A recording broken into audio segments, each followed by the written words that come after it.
sa akin? Oo, narinig ko kayo ng kaibigan mo. Chloe! Kago ko yung tropa ko! Labas ka na dun! Naisip ko that will help you move on. Move on? Move on from what? From everything that's keeping you from moving on. Bakit? Alam mo ba kung ano nararamdaman ko? Alam mo ba kung ano mga pinagdaanan ko? Hindi. So stop acting like you own my pain. Hindi ikaw si Princess! Ikaw si Chloe! Oo na, alam ko. So stop comparing me to her. Okay!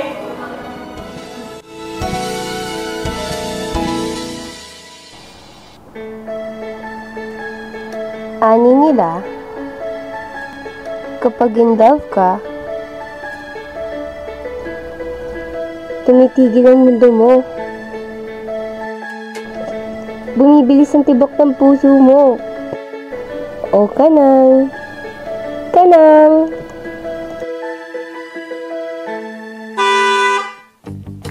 Ano ba na yan? Ala, yung e-bike ko. Nakita ko nito. Ano ba naman kasi hindi natingin sa daan? Nay, nagasgasan mo na nga yung e-bike. Oo, ito. Bahala ka dyan. Titignan mo yung e-bike ko. Di pa ako nanay, ay ka? Di pa ako nanay, ay ka? Ops, teka nga. Kilala niyo na ba sila? Dali na kilalanin natin sila. Tara. O kanang. Hala, sino siya? Ako lang to, si Princess.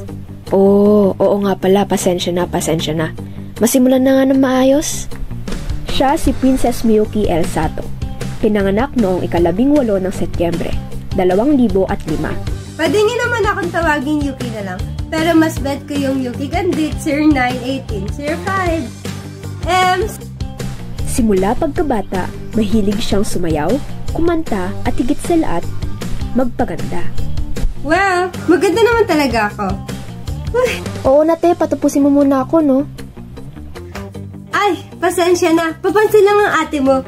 Huy! Isa rin pala siyang makulit na drawing artist at maniniyot. Oh, photographer yun ah.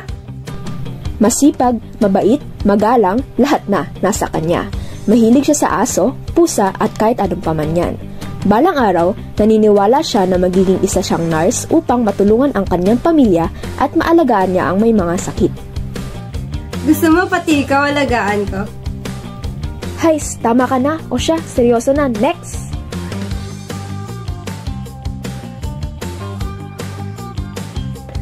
Okay! Siya si Neo. Mabait, mapagkakatiwalaan, at higit sa lahat ay marupok. Hoy! Hindi no? Ay, hindi ba? Basta. Ops. Teka nga muna. Saan ba nakukuha yung mga impormasyong binabanggit mo? Mali-mali ka naman eh. Teka nga. Ito. Script. Basahin mo na lang. OA naman ito. O sige na, ito na.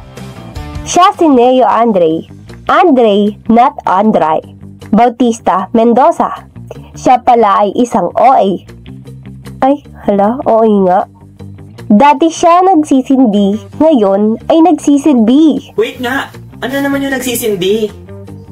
Kita mong busy ako mag-aral at maglingkod, di ba? Bago ang lahat, siya ay pinanganak noong ika-21 ng Disyembre, taong 2005, kasalukuyang 18 taong gulang. Hilig niya gawin ng mga bagay na siya ay mahihirapan. Hindi ko rin alam kung bakit. Oo nga no. Bakit kaya? Hindi ko rin alam. Pwede bang tatapusin mo muna ako?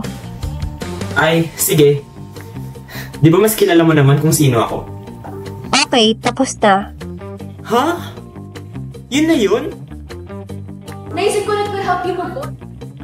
Siya si Jazel Chloe Guillermo, 18 taong gulang, 4 feet at 11 inches ang taas. Hoy, correction 5 to kaya ako. Ay, okay. Siya ay kayumanggi at may mahabang buhok, isang babae at mas gusto niya ang simpleng pananamit tulad ng t-shirt at pantalon. Minsan mo lang siya makikita na nakabistida. Tama kasi I believe simplicity is a must. Dagdag pa rito ay hilig niya ang pagbabasa at pakikinig ng musika. Nahuhumaling din siya sa pagmamasid sa buwan, paglubog ng araw at pagsikat nito. Hays, napakaganda nilang pagmasdan. It's like we're having chemical reaction. Ilan pang tungkol sa kanya ay marunong din siyang tumugtog ng ukulele at gumawa ng crochet. Mahilig din siya gumamit ng cellphone, malamang. At oo, mahilig din siya sa pagkain. Libre mo naman ako. Tara kain, libre niyo ako. Simple lang ang mga bagay na nagpapasaya sa kanya. Hehe, parang siya napapasayaw sa malilit na bagay. Hoy ati, tama ka na. Kasi sa plano natin, kung mapagpapaniwala na ata